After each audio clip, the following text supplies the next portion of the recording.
Massive, massive, massive game today. All the excitement is for 8 o'clock. So, you got Liverpool versus Tottenham. Now, come on the lads. You already know. We got the victory in the first game. 1-0 was not easy. Disciplined game and clinical finish right at the end. Now it's the big one. It's already the big one. We know who's in the final. We already know it's Newcastle after they dunked all over Arsenal. So now it is all about us. What can we do? How can we not lose? That is the real one. Because going there to try and win, obviously I expect the boys to be trying to do that. And Ange's philosophy is literally to win every game. So that's what I'd expect. But really deep down, we just need not to lose. That's it. As long as we don't lose the game, we can actually go through, which is rather weird for Tottenham. Normally we have to win. No, that's not the mentality I'm saying to go into the game. It's just very rare that we're going into a big game like this and not having to win the game. Very shocking. So, boy. Now, the 3 players for Tottenham right here, what you see are going to be instrumental because we can't have Porro leaving gaps, but we need Porro doing some exquisite balls over the top. Now, Spence, he's been locking people up recently, and it's time for Salah part 2. Because the first game, Salah didn't get a sniff, didn't score a goal, and that's how we need to go for this game. I know it's going to be tough at Anfield because they just don't play at home, and yeah, it's a fortress for them. But that's no reason to say that we can't win this game. Now, I'll go into my predictions, my lineups a bit later on. But this is a massive game, and this is where I need to see that mentality. I need to see that strength, that conviction not to give up. That's what I need to see today from the players.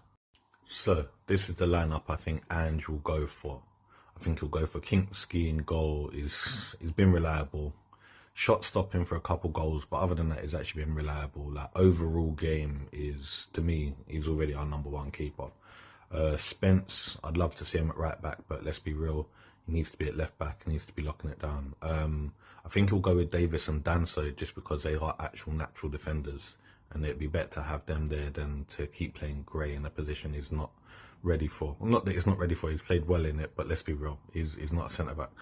I think he's going to go for this type of midfield just for the strength to lock down the ball, to run all game, and then Richie up top because he hates Liverpool and he normally bags a goal. Sonny obviously is the captain, and then Kulu to stretch the play.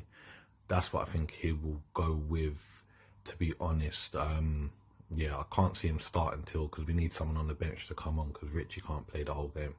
And this is the lineup what I personally would go for. A little bit risky when I'm got Gray and Bergvall in midfield, but to be honest, I want to see Gray in the centre of that midfield as the 6. I want Bentancur as the 8 running up and down box to box, and then Bergvall as the other 8 to help out and yeah, get that creativity.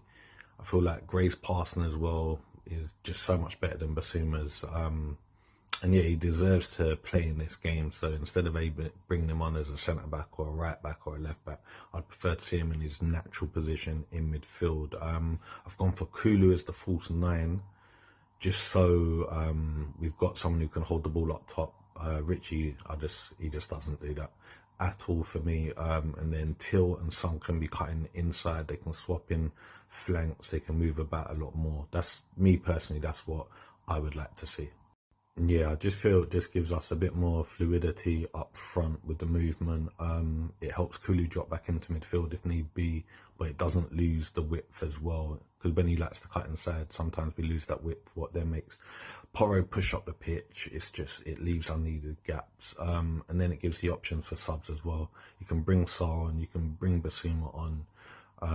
You can bring Richie on. I'd prefer to see Richie coming on in like the 70th minute, something like that, and just going all out, not having to worry about preserving his energy. He can just run about like a lunatic, shithousery all game, and probably get a goal.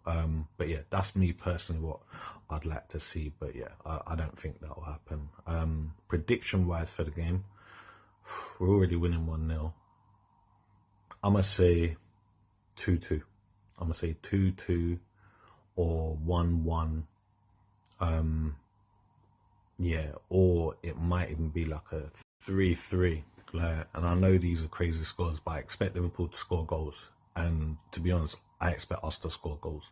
I don't think Liverpool are just going to sit back and try and protect the lead. If they go and get a goal, they're going to want to show their fans. And then again, Ange is just not going to want to sit back. So I can't see us setting up where we're just going to do like a low block from the beginning of the game and just try not to do anything.